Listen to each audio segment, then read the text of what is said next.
Bienvenue à vous tous. Merci de nous suivre sur Télé 50 pour ce numéro spécial. Nous allons découvrir une maladie. Ça dépend, on l'appelle aussi le trouble du spectre de l'autisme. La maladie s'appelle tout court l'autisme.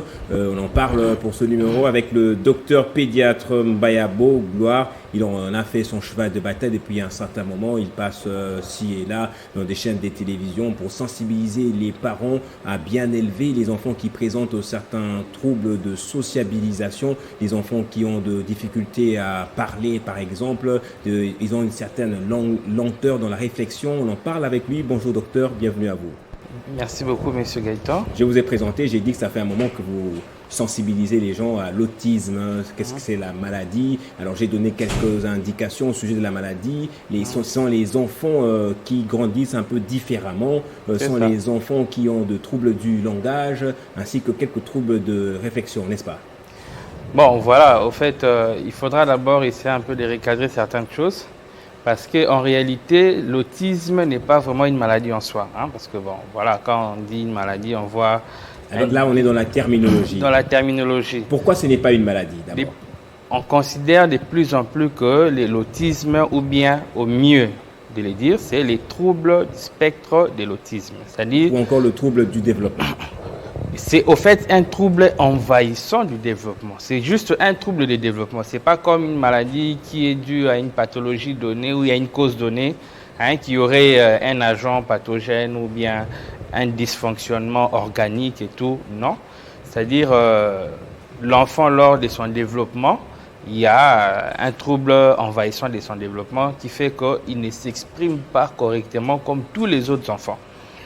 Donc, en fait, en réalité, c'est les enfants, entre guillemets, autistes ou les enfants qui ont ces troubles envahissants du développement qu'on appelle troubles du spectre de l'autisme. Donc, ils sont comme s'ils étaient emprisonnés dans leur monde, au fait.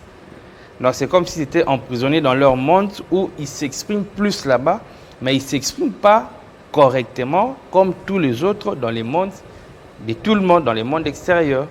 C'est au fait ça. Il y a entre autres les difficultés à bien parler. Voilà, ce qui fait que comme ils ne s'expriment pas correctement dans le monde extérieur, nous, dans le monde extérieur, dans le monde de tout le monde, si vous voulez bien, nous avons on communique bien, donc on sait sociabiliser avec les autres, on sait communiquer par notre langage, on sait... Dans la sociabilisation, il y a aussi le fait que les enfants jouent avec les autres, au fait.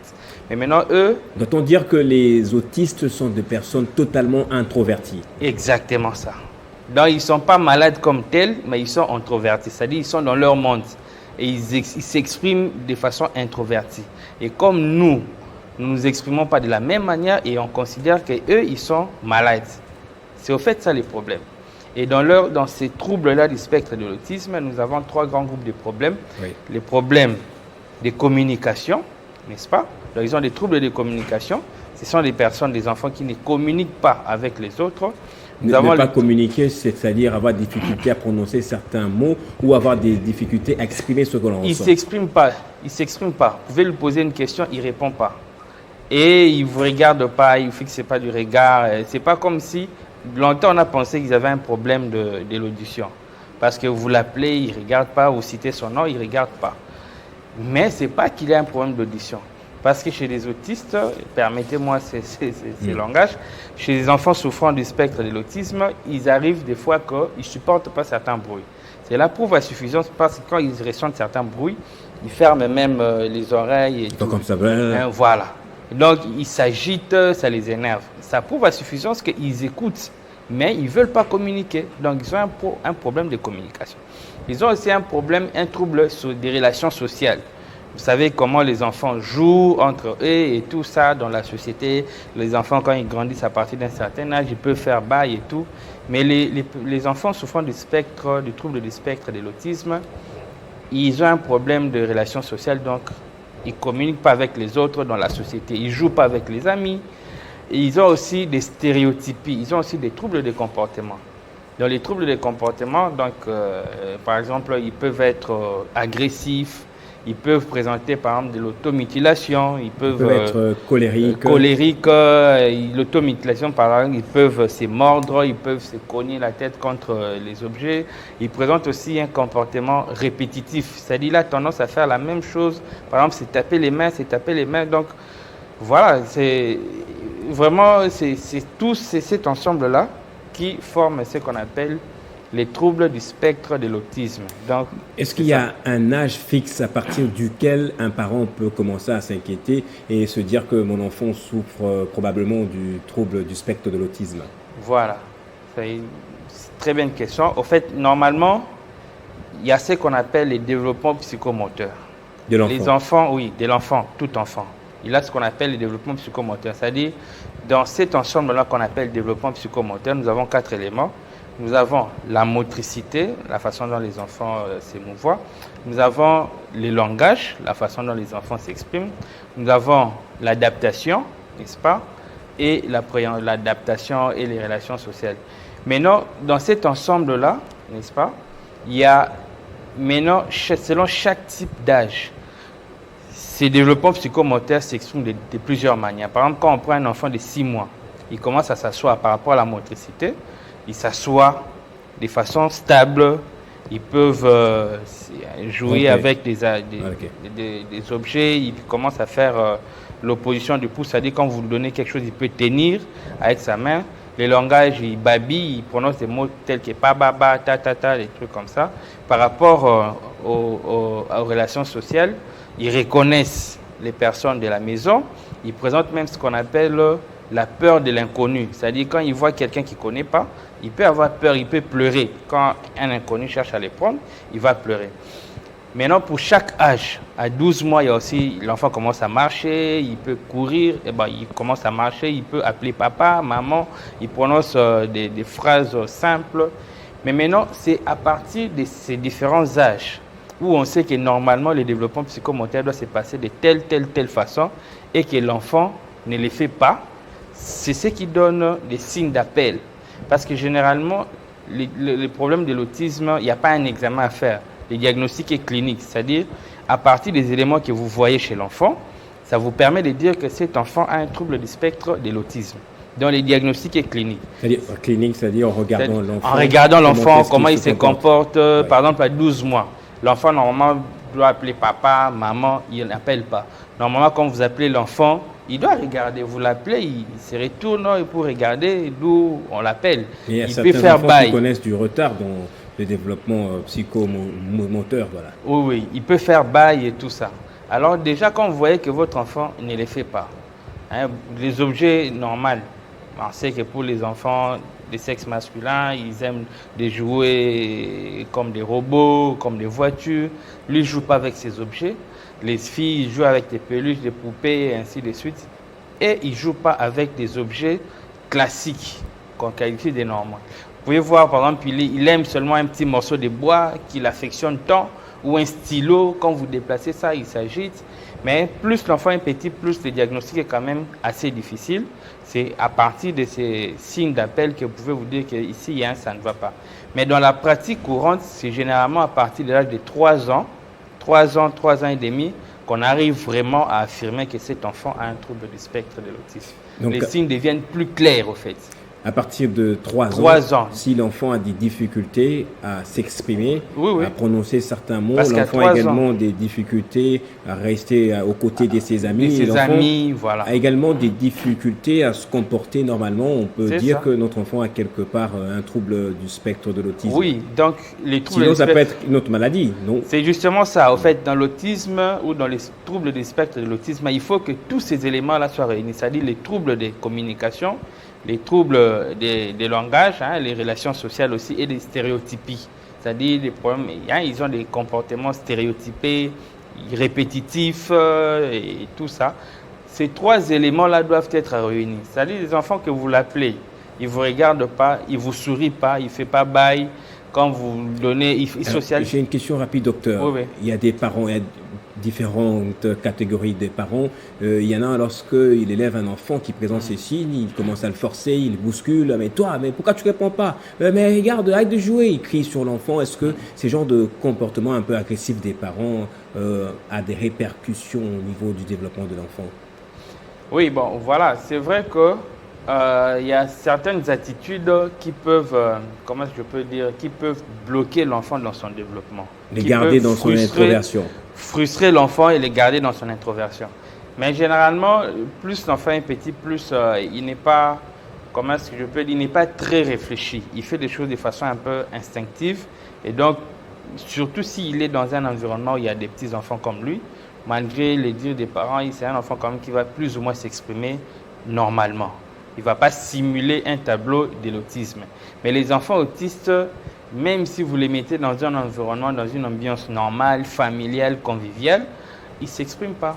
Enfin, ce que je voulais que vous dites, docteur, que vous interdisiez aux parents, vous dites non, il ne faudrait pas être agressif vis-à-vis de votre enfant quand vous le voyez un peu réticent. Il faut beaucoup plus l'observer. Peut-être qu'il a ce trouble. Il faut aller consulter. Quand vous voyez que l'enfant présente les signes qu'on a cités. Il ne faut pas crier dessus. Non, il ne faut pas crier dessus. Il faut aller consulter. Il faut voir les spécialistes pour poser des problèmes. Parce que d'ailleurs, quand on pose des diagnostics à 3 ans et demi, là, c'est une étude qu'on a menée au clinique universitaire de Kinshasa. Quand on pose des diagnostics à 3 ans, oui, là où je travaille. Quand on pose des diagnostics à 3 ans et demi, d'ailleurs, l'âge moyen de diagnostic, c'est 3 ans et 7 mois. C'est déjà beaucoup plus tard. Et généralement, ce n'est pas les parents qui viennent directement chez nous. C'est souvent des parents qui, voilà, ils sont allés voir dans des petits centres, à gauche, à droite. Souvent, ils vont consulter parce que selon eux, cet enfant a un problème d'audition. L'enfant n'entend pas. Et pourtant, comme je viens de vous le dire, ce n'est pas qu'il a un problème d'audition, mais il ne communique pas. Donc vous lui parlez, mais il est incapable de communiquer avec vous. Pas parce qu'il ne veut pas, mais parce que c'est comme ça. Parce que c'est comme ça. Et quand vous voyez ces genres de signes, allez consulter les spécialistes, dans les pédiatres, parce que longtemps, cette maladie a été, ou ces troubles a été ignoré.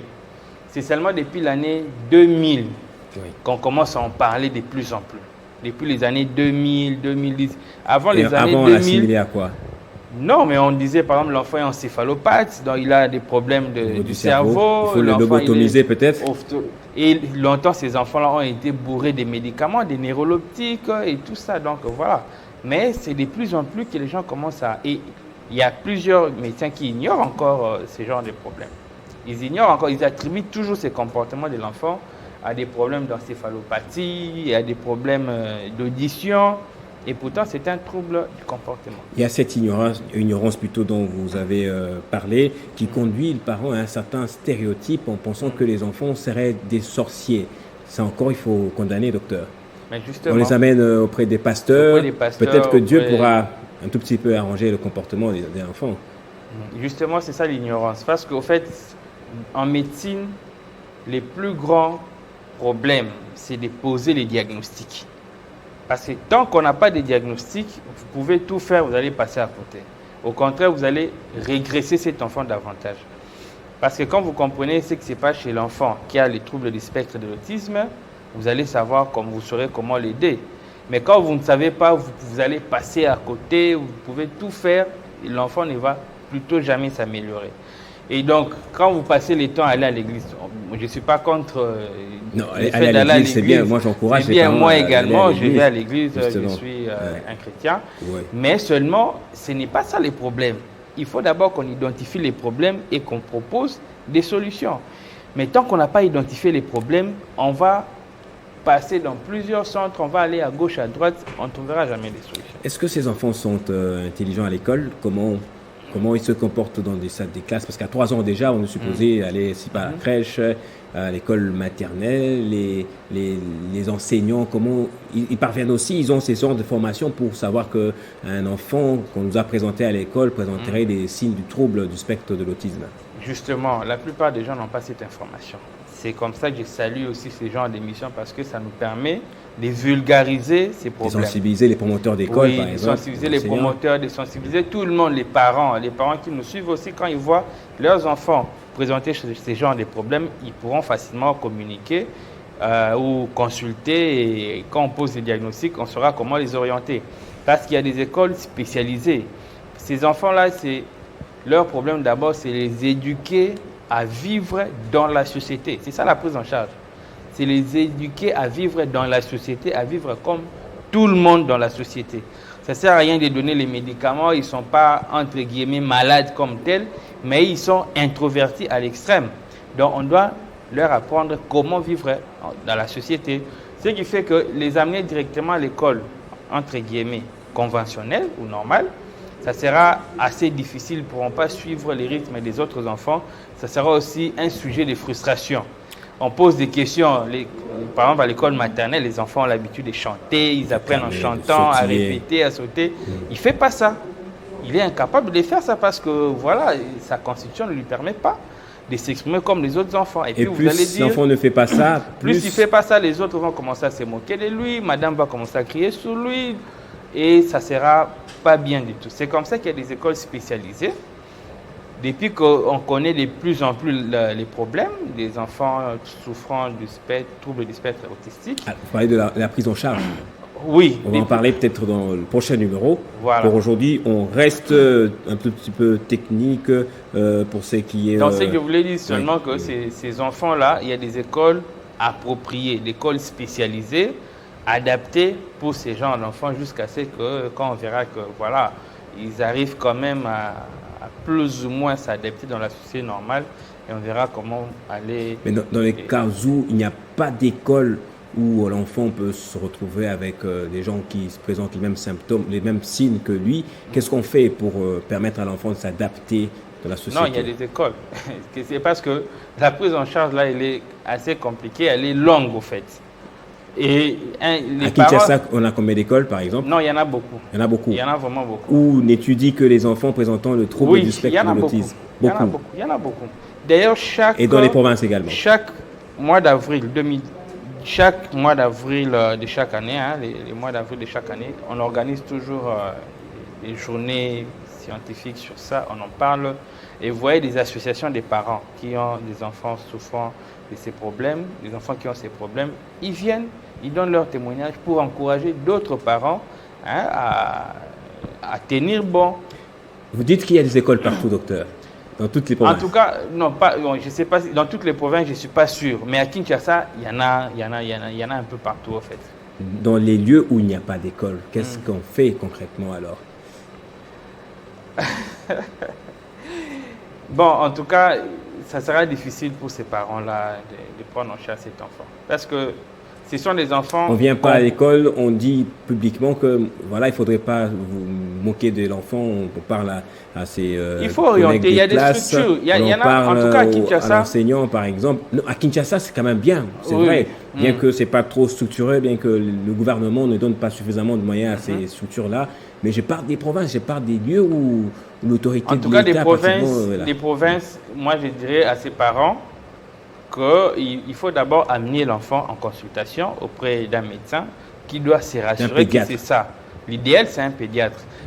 Comme on parle des provinces, il n'y a pas de pédiatres partout. Ça, c'est un problème aussi. Déjà, il faut amener chez un médecin. Faut-il encore que ces médecins soient au courant de cette maladie? Sinon, c'est compliqué. Si vous allez chez un pédiatre, c'est tant mieux, parce que là, vous aurez les diagnostics. Et une fois qu'on a les diagnostics, les pédiatres peuvent plus ou moins vous aider. Parce que souvent, les grands problèmes auprès des parents, c'est de quoi souffre ou quel est le problème, de quoi souffre mon enfant. Tant qu'on n'a pas donné un nom au problème de l'enfant, on va patauger, on va à la gauche, à droite, ainsi de suite, et ça va retarder le diagnostic. Néanmoins, la première étape, il faut d'abord qu'on identifie cet enfant-là comme ayant ces problèmes. Comme j'ai dit, donc les diagnostics cliniques, il n'y a pas d'examen à faire, il n'y a pas d'examen de labo, d'examen sophistiqué. Rien qu'avec l'anamnèse, l'interrogatoire entre les parents et les médecins, on peut déjà dire que cet enfant a les troubles du spectre autistique. Et une fois qu'on a ça, les médecins pourront donner des conseils aux parents, comme ils ne savent pas aller dans des structures assez spécialisées, pour essayer de soutenir quand même cet enfant-là. Mais j'avoue que ça sera quand même difficile comparé aux enfants qui sont suivis dans les écoles, dans des structures spécialisées. Alors, comment un parent doit se comporter vis-à-vis de son enfant qui présente ces troubles? J'ai dit, en dehors de l'école, c'est vrai, à l'école, il faudrait aussi qu'à l'école, qu'il y ait des personnes spécialisées, des personnes bien formées, parce que, d'après quelques statistiques, nous en parlerons dans notre prochain numéro, dans certaines de ces écoles-là, on ne trouve pas toujours des pédiatres, on trouve des gens qui ont fait autre chose, peut-être pas la médecine, qui viennent encadrer les enfants, mais je parle maintenant au sein du foyer. Comment on se comporte? Comment on parle à un enfant qui souffre de l'autisme? Comme tout le monde, ou il faudrait avoir des mots appropriés? Voilà, ce qu'il faut savoir, il faut l'encourager d'abord à s'exprimer. Il faut lui permettre de faire des jeux interactifs, des jeux. Il faut jouer aux dames, il faut jouer à la carte avec l'enfant, il faut... Non, des jeux qui permettent à l'enfant quand même de jouer avec les autres, mais il faut vraiment être très patient envers lui. Vous tentez, les premiers coups, ça ne marche pas et tout, mais il faut continuer à essayer, il faut continuer à l'encourager, à s'exprimer. Il faut, même quand il présente, il faut les comprendre d'abord parce qu'ils ont des stéréotypes, des comportements assez, entre guillemets, bizarres. Il faut d'abord commencer par comprendre cela, admettre cela. Parce que le problème aussi, c'est que quand vous voyez l'enfant faire ça, par exemple, vous avez déplacé son stylo, il s'énerve et puis vous commencez à crier sur lui. Non, mais ces stylos-là, c'est ce qui est les jouets préférés pour lui. C'est son jouet préféré. Remettez-lui son stylo. Ce sont des enfants qui aiment souvent des choses faites d'une certaine manière. Par exemple, s'il a rangé, il avait mis son jouet à tel endroit, il faut que ça soit seulement dans cette position-là. C'était vertical, ça doit être vertical. Il ne faut pas changer. Quand il change, il va crier. Alors, permettez-lui de mettre les objets de ces histoires telles que lui, il aime. C'est plutôt lui qui doit, vous guider, vous orienter par rapport à ce que lui veut. Voilà. Et quand vous commencez à les comprendre, il va alors s'ouvrir à vous. Mieux c'est. Merci, Dr Mbayabo Gloire. En fait, votre cheval de bataille, je l'ai dit en début d'émission, on vient de découvrir un trouble intéressant, très stéréotypé à Kinshasa. On qualifie de sorciers alors que ce sont des enfants comme tout autre enfant. Vous avez dit, ils ne sont pas moins intelligents. Par contre, ils sont, ils sont aussi pas moins autant intelligents. Ils sont capables de Il faire y a même des génies parmi les enfants troublant des troubles. Merci. Il y a même certains... Au prochain numéro, on va déballer toutes les autres choses qui sont restées cachées jusque-là. On parlera de la prise en charge. Merci d'avoir répondu à notre invitation. C'est moi qui vous remercie. Voilà, je vous avais dit, on allait découvrir une maladie. Bon, je ne sais pas le dire une maladie, mais un trouble un peu spécial. Vous avez peut-être cet enfant dans votre maison. Soyez rassurés qu'il y a des structures qui le prennent en charge. Soyez rassurés également que c'est possible que l'enfant apprenne à se sociabiliser. On se retrouve au prochain numéro pour en savoir davantage.